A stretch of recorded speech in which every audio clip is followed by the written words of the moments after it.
Motion in one dimension हमने आपको पूरा कंप्लीट कर दिया थ्योरी वाइज। वीडियो न्यूमेरिकल्स के लिए आप थोड़ा सा वेट कीजिए। अब हम मोशन इन प्लेन पढ़ेंगे। मोशन इन प्लेन को डिस्क्राइब करने के लिए हमें दो कोऑर्डिनेट्स की जरूरत पड़ती है। वो एक्स वाई हो सकता है, वो एक्स जेड हो सकता है, या फिर वो वाई जेड हो सकता है। तीन में से कोई भी दो कोऑर्डिनेट्स लेकर आप मोशन इन प्लेन को डिस्क्राइब कर लेते हैं। तो जो हमारा सिलेबस है उसमें हमें मोशन इन प्लेन के तीन हिस्से करके पढ़ने हैं। एक तो इसका एग्जांपल है प्रोजेक्टाइल मोशन। Projectile motion. एक हमें पढ़ना है relative motion.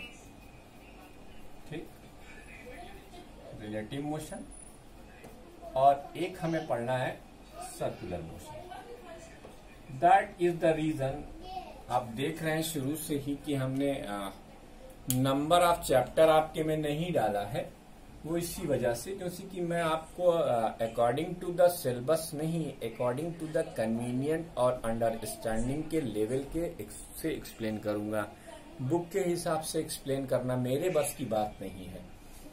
Projectile motion, relative motion और सर्कुलर मोशन, ये तीन के लिए हमें दो कोऑर्डिनेट चाहिए होते हैं। मतलब इस मोशन, जैसे आपने लीनियर मोशन लिया था तो लीनियर मोशन में आप एक कोऑर्डिनेट का इस्तेमाल कर रहे थे, या तो +6 या तो -6 या तो +y या तो -y या तो +z या तो -z। यहाँ पर आपको दो कोऑर्डिनेट्स का इस्तेमाल करना पड़ेगा। To describe the motion if we require two coordinates then motion is said to be in plane, है ना। तो लिख देते हैं motion if two coordinates, if two coordinates are required to specify the motion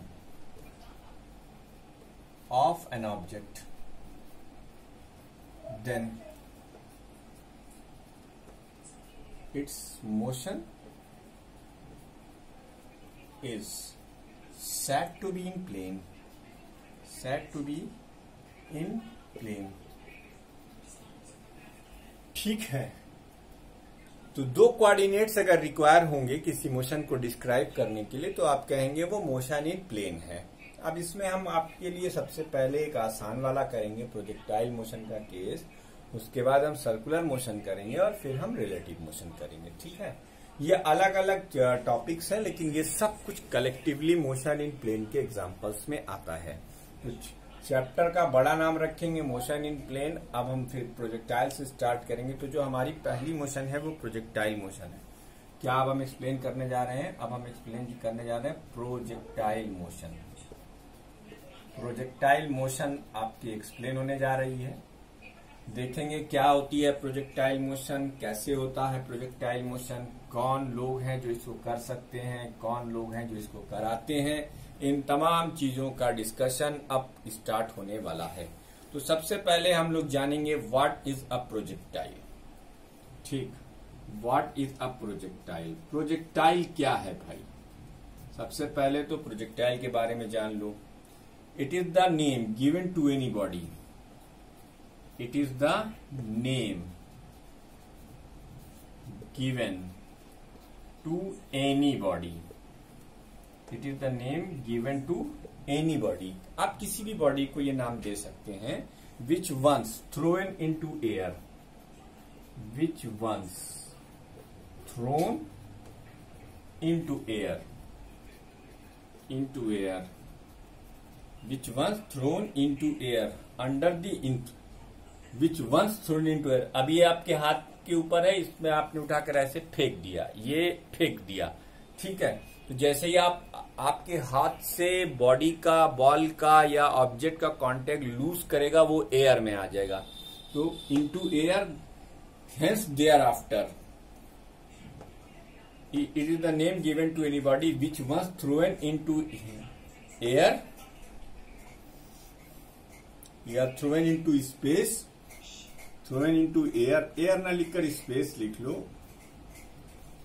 with some speed या some initial velocity velocity. Velocity moves thereafter. Moves thereafter under the influence of. Under the influence of. Under the influence of acceleration due to gravity. Acceleration due to gravity. कोई भी body अगर आप space में इस तरीके से फेंकें कि एक बार आपके हाथ से वो लूज करने के बाद, या मान लिया आपने फुटबॉल को किक मार दी, तो जब आप किक मारेंगे तो आप क्या करेंगे? आप इनिशियली एक वेलोसिटी उसको इम्पार्ट करेंगे। अब जैसे ही आप उसको वेलोसिटी देंगे वो हवा में उछलेगी, स्पेस में उछलेगी।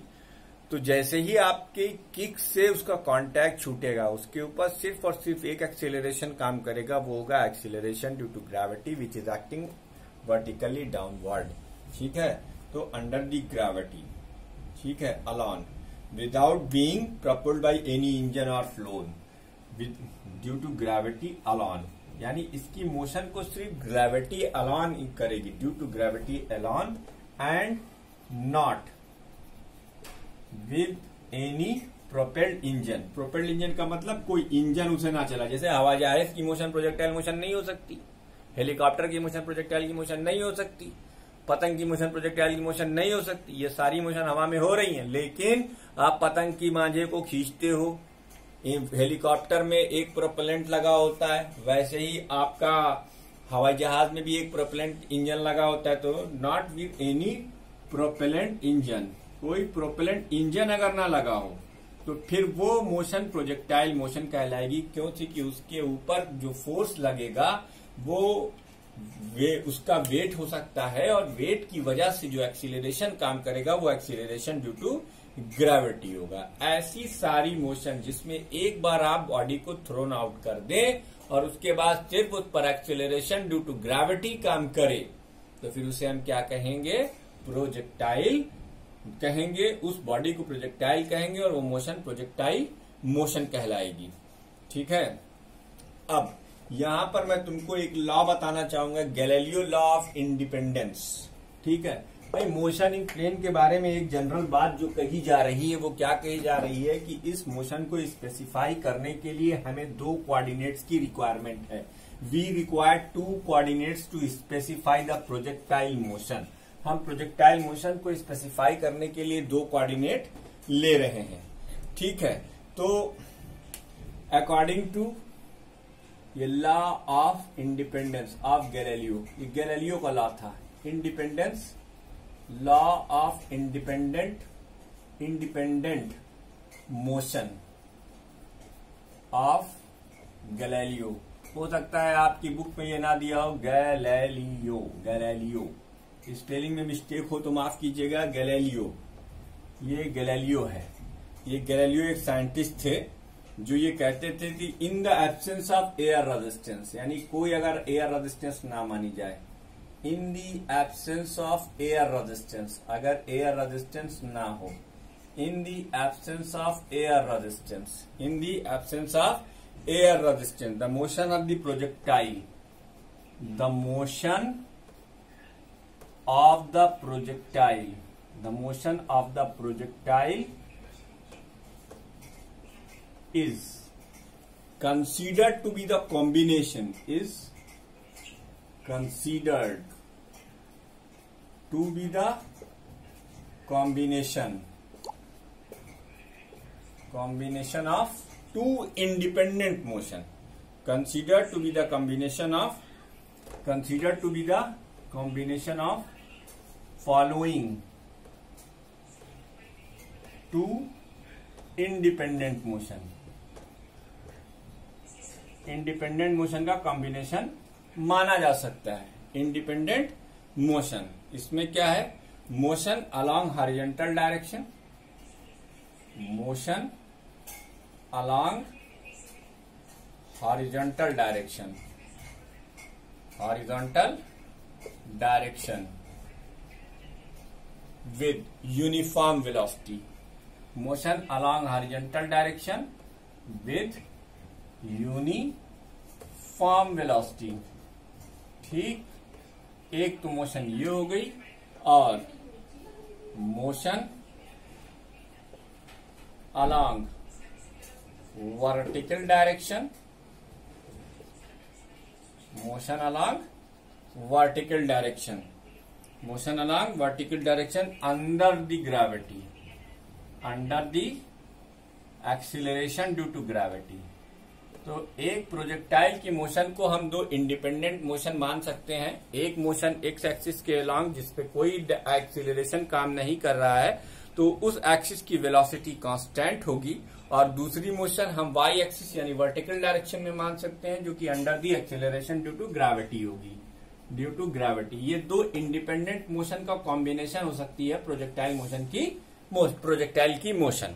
ठीक है, तो what is a projectile? Anything which is throne into air not propelled by any engine is known as projectile, or only the acceleration acting on the projectile is acceleration due to gravity। अब projectile motion को study करने के लिए हमने कुछ assumptions करी हैं। Assumption use in projectile motion, वो भी मैं आपके लिए लिख देता हूं। Assumption used in projectile motion, assumption used in projectile motion। Number 1, air resistance is neglected. सबसे पहले तो हमने यही मान लिया, एयर रेजिस्टेंस इज नेग्लेक्टेड। ठीक, नंबर 2, ठीक है, only acceleration acting on the projectile is acceleration due to gravity acting downward. Only acceleration acting on the projectile is acceleration due to gravity acting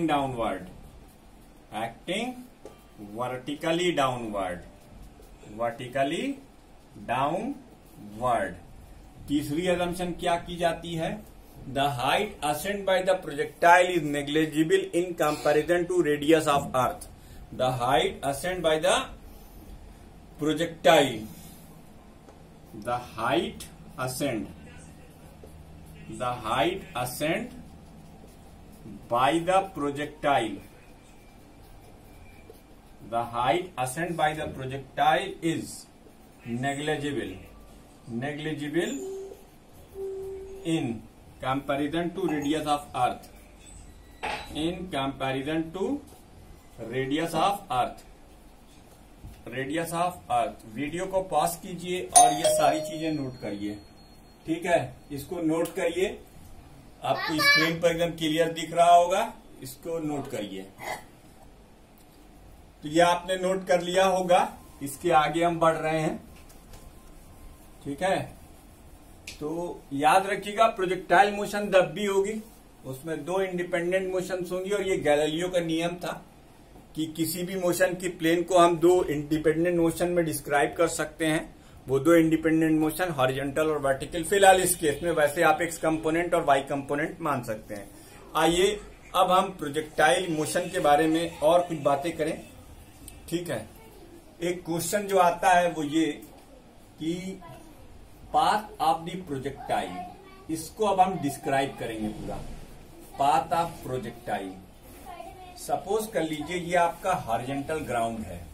बहुत ध्यान से इस फिगर को देखिएगा, ये आपका ओ है। ओ क्या है भाई? Point of projection. हमने यहां से एक प्रोजेक्टाइल को फेंका है, ये देखिए, ये प्रोजेक्टाइल को फेंकने का है, तो ये एंगल ऑफ प्रोजेक्शन है। ये क्या है भाई? थीटा क्या है? Angle of projection. इसे आप एंगल ऑफ प्रोजेक्शन कहें। अब एक बार आपने इसे फेंक दिया, ये यूं होता हुआ ये ऐसे जाके स्ट्राइक करेगा।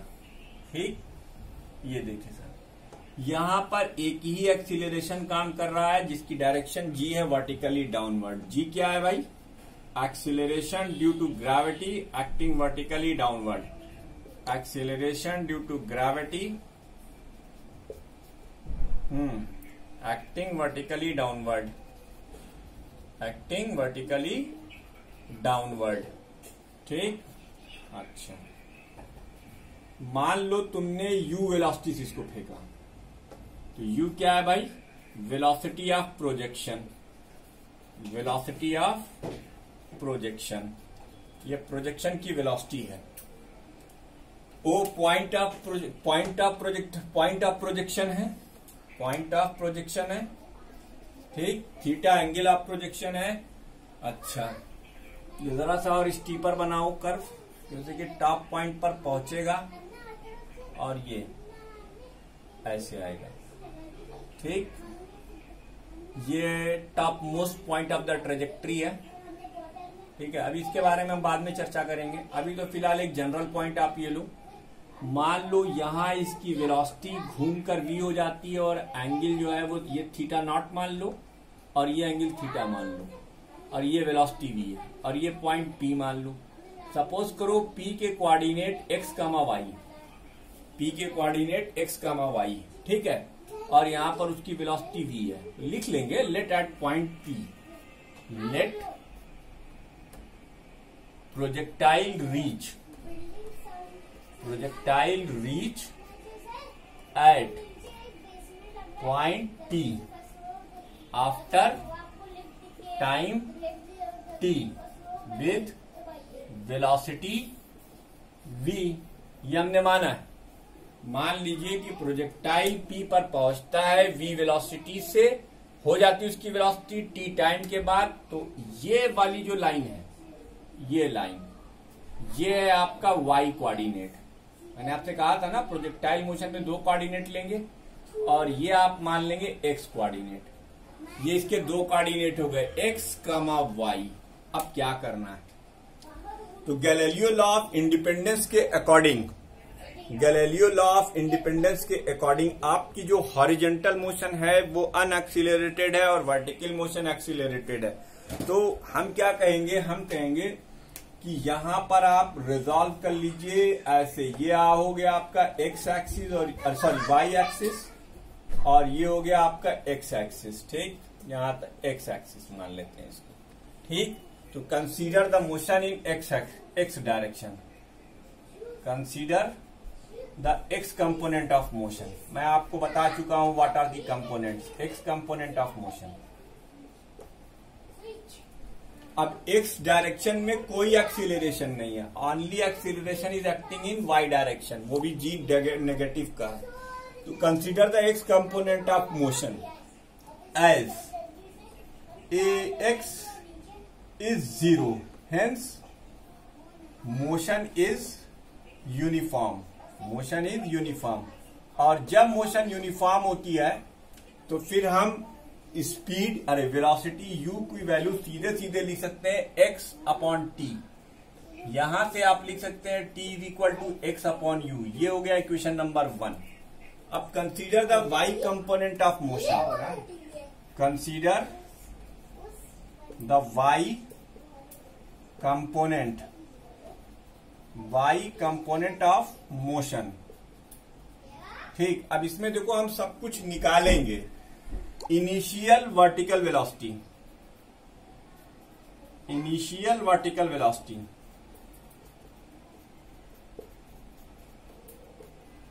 भैया इनिशियल वर्टिकल वेलोसिटी अगर ये वेक्टर u है, जरा यहां बनाओ साफ साफ, तो इसके दो कंपोनेंट हो गए, एक कंपोनेंट होगा ux और एक कंपोनेंट होगा uy। तो ये है आपका ux कंपोनेंट।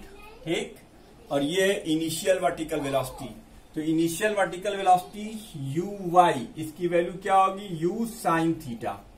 क्या होगी? u sine theta. बेटा वेक्टर को रिजॉल्व किया जाता है तो यही होता है।